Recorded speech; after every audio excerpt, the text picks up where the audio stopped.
ہمارے یہاں ایک غلط فہمی پھیل گئی، وہ یہ کہ قرآن مجید کو پڑھے جائیں اور زندگی بھر اس کو کہیں سمجھنے کی ضرورت نہیں ہے، اور فرمایا کہ تلاوت کرنے پہ ایک حرف پہ 10 نہیں کیا، دوسرے حرف پہ۔ بھائی تلاوت کا خود مفہوم کیا ہے؟ اور تلاوت کا ہم ترجمہ انگریزی میں کر دیتے ہیں ریسیٹیشن۔ تلاوت ریسیٹیشن نہیں ہے۔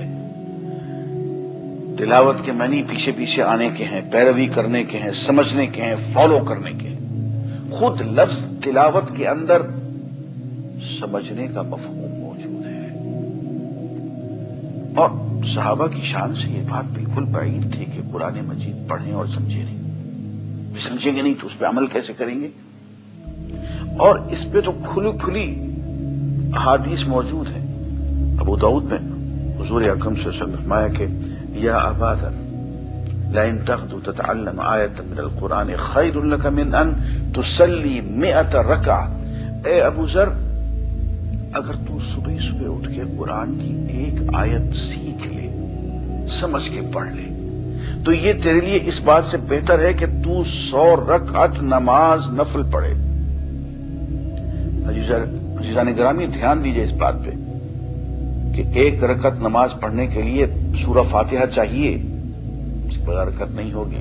7 آیتیں یہ ہیں، کم از کم 3 آیتیں اور چاہیے تلاوت، اس کے بغیر رکعت نہیں ہوگی۔ پھر اس کے ساتھ رکوع بھی ہے، سجود بھی ہے، تسبیح بھی، تحلیل بھی، تکبیر بھی، درود بھی، دعا بھی، سلام بھی۔ فرمایا کہ 100 رکعتیں جن میں کہ کم از کم 1000 آیات کی تلاوت ہو، ان سب کے مقابلے میں ایک آیت کو سمجھ کے پڑھ لینا افضل ہے۔ عبداللہ بن عباس رضی اللہ تعالیٰ عنہ فرماتے ہیں کہ ہمارا ذوق یہ تھا، اور اس ذوق میں ہمیں حضور اکرم صلی اللہ علیہ وآلہ وسلم نے ڈالا تھا کہ ایک قرآن کی چھوٹی سے چھوٹی سورت، مثلا سورت والعصر سمجھ کے پڑھنا ہمارے نزدیک پورے قرآن مجید کو بغیر سمجھے پڑھنے سے افضل قرار دیا جاتا تھا۔ عزیزان گرامی، جب تک کہ ہم یہ ذوق اپنے اندر پیدا نہیں کریں گے فہم قرآن کا، اس وقت تک بات نہیں بنے گی۔ اب دیکھیں نا آیت کیا ہے، قد جاءکم بصائر من ربکم۔ دیکھو، تمہارے پروردگار کی طرف سے تمہارے لیے آنکھیں کھول دینے والی بصیرتیں، آنکھیں کھول دینے والے حقائق نازل ہو چکے ہیں۔ فمن ابصر، جس نے آنکھیں کھول کے پڑھا، ولنفسہ، اس میں اس کا اپنا فائدہ ہے۔ ومن عمی فعلیہ، اور جس نے اندھا ہو کے پڑھا، اس کا وبال اس پہ ہے۔ استاد کب کہا کرتا ہے اپنے طالب علم کو کہ میاں آنکھیں کھول کے پڑھو؟ کیا مطلب ہے اس کا؟ سمجھ کے پڑھو، دھیان سے پڑھو، غور و فکر سے پڑھو۔ تو قرآن مجید کو فرمائے ہم نے اس لیے نازل کیا ہے کہ تم غور و فکر سے، دھیان سے پڑھو، اندھے ہو کے نہ پڑھو۔ افلا یتدبرون القرآن، قرآن تدبر سے نہیں پڑھتے، قرآن میں غور و فکر و تدبر نہیں کرتے۔ ام علی قلوب اقفالها، کیا ان کے دلوں پہ قفل پڑے ہوئے ہیں؟ یہ سب باتیں قرآن مجید میں ایک جگہ پہ نہیں، 20 جگہ پہ کہیں نہیں۔ میں کتاب، یہ کتاب ہے، انزلناہ الیک، ہم نے آپ کی طرف نازل کر دی ہے، مبارکن، بہت برکت والی ہے۔ کیوں نازل کی؟ لیدبروا آیاتہ، تاکہ لوگ اس کی آیات میں تدبر سے کام لیں، ولیتذکر اولو الالباب، اور عقل والے نصیحت حاصل کریں، اس پہ عمل کریں۔ کیا قرآن کو سمجھ کر پڑھنا ضروری ہے؟ قرآن مجید اللہ سبحانہ و تعالی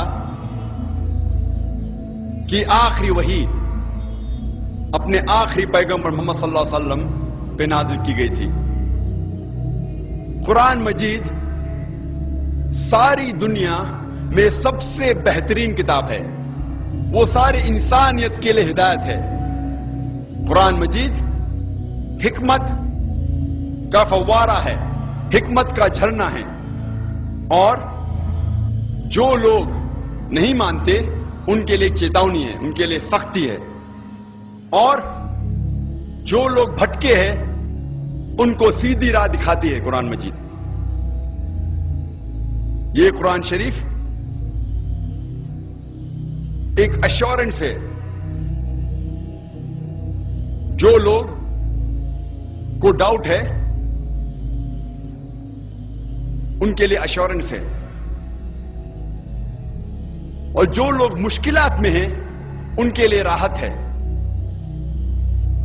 یہ ساری خوبیاں کوئی بھی حاصل نہیں کر سکتا ہے جب تک وہ قرآن مجید کو نہیں پڑھے, قرآن مجید کو نہیں سمجھے, قرآن مجید پہ عمل نہ کرے. یہ ساری قرآن مجید کی خوبیاں ہم تبھی حاصل کر سکتے جب ہم قرآن مجید کو پڑھے, اس کو سمجھے اور اس کے اوپر عمل کرے. قرآن مجید سارے جہاں میں سب سے زیادہ پڑھی جاتی ہے, لیکن افسوس کی بات ہے کہ قرآن مجید وہی کتاب ہے جو سب سے زیادہ بنا سمجھے پڑھی جاتی ہے. یہ وہ کتاب ہے جو لوگ بنا سمجھے پڑھتے ہیں. اسی لیے ہم مسلمان اور قرآن مجید کے درمیان جو بندھن ہے, جو رشتہ ہے, وہ کمزور ہوتے جا رہا ہے. کتنی افسوس کی بات ہے کہ ایک شخص قرآن کے قریب آتا ہے, قرآن پڑھتا ہے, لیکن اس کے زندگی میں کوئی بھی تبدیلی نہیں آتی. اس کے جینے کے سٹائل میں, اس کے رہن سہن میں کوئی فرق نہیں آتا. اس کا دل ذرا بھی نہیں پگھلتا.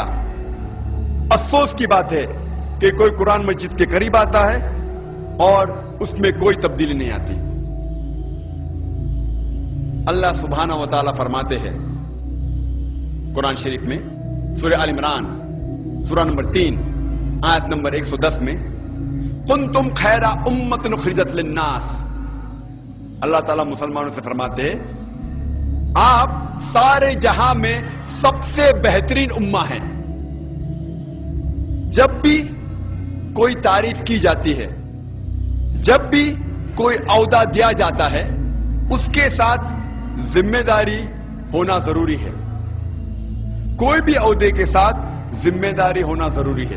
جب اللہ سبحانہ و تعالیٰ اس آیت میں فرماتے ہیں, ہم مسلمان سے کہتے ہیں کہ ہم خیر امہ ہیں, سارے جہاں میں سب سے بہترین امہ ہیں, ہمارے اوپر کوئی ذمہ داری نہیں ہے. اسی آیت میں اللہ سبحانہ و تعالیٰ ذمہ داری بھی کہتے ہیں.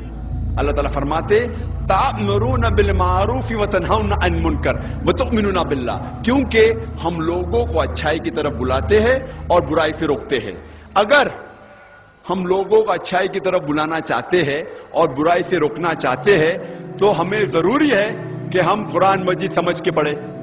اگر ہم قرآن سمجھ کر نہیں پڑھیں گے تو لوگوں کو اچھائی کی طرف کیسے بلائیں گے اور برائی کی طرف کیسے روکیں گے؟ اور اگر ہم قرآن مجید سمجھ کر نہیں پڑھے اور لوگوں کو اچھائی کی طرف نہیں بلائے اور برائی سے نہیں روکے تو ہم خیرہ امہ کہلانے کے لائق نہیں ہیں, ہم مسلمان کہلانے کے لائق نہیں ہیں. حدیث میں آتا ہے ابن ماجہ کی چیپٹر نمبر 16 حدیث نمبر 219, جو اللہ کے رسول کہتے ہیں یا ابو در, تم اگر ایک آیت کو سمجھو گے وہ 100 رکعت نفل سے بہتر ہے. اللہ کے رسول فرماتے یا ابو در, تم اگر ایک قرآن کی آیت کو سمجھو گے وہ 100 رکعت صلاح نوافل صلاح سے بہتر ہے. اور ایک رکعت میں کم از کم سورہ فاتحہ تو پڑھنا چاہیے آپ کو, کم از کم 7 آیتیں ہیں. 100 رکعت میں کم از کم 700 آیتیں ہیں. تو اللہ کے رسول فرماتے ایک آیت کو سمجھ کے پڑھنا, سمجھنا 700 آیت کی تلاوت کرنے سے بہتر ہے.